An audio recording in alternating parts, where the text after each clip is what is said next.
तो बादल कहे मोहे सावन प्यारा, साधु कहे मोहे धाम, प्राणी कहे मोहे जान प्यारा, भक्त कहे मोहे राम।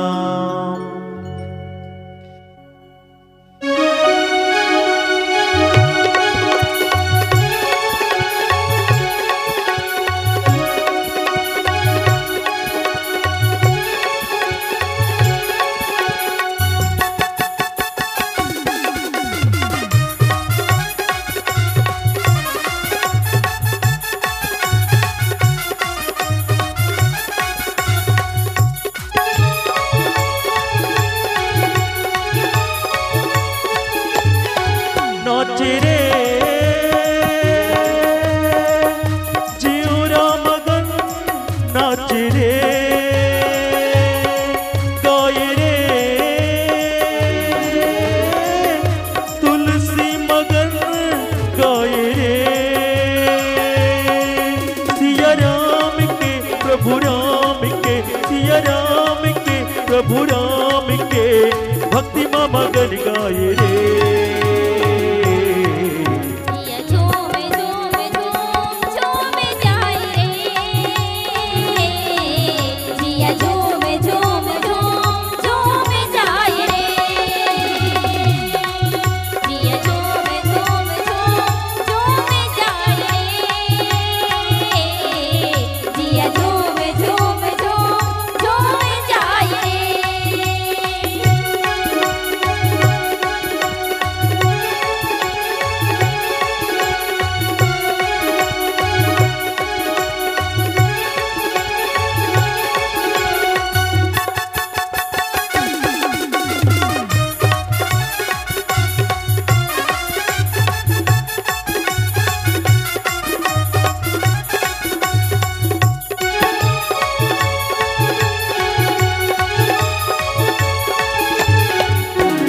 तुलसी के मानस ये गंगा, भक्ति की धारा बहाए, मौका मिले अभी तोला, तन मन मारा मेरा माले।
अमृत के धारा, मन डाला ताकि तह पी ले, मिट जाही दुख पीरा, हृदय मारा मेरा माले।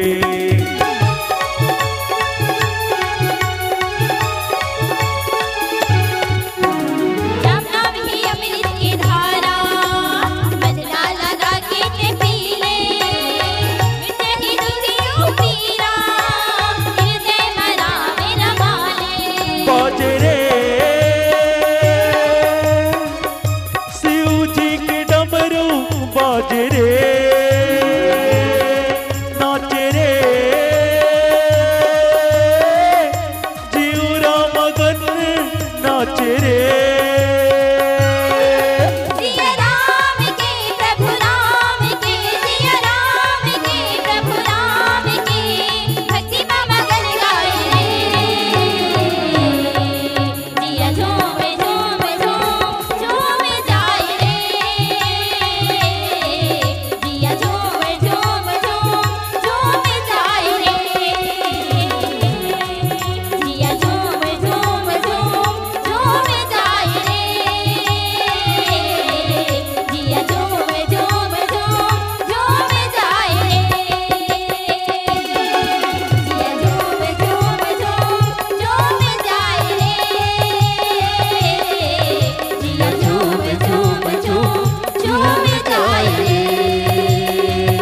बोलो सियावर रामचंद्र की। जय।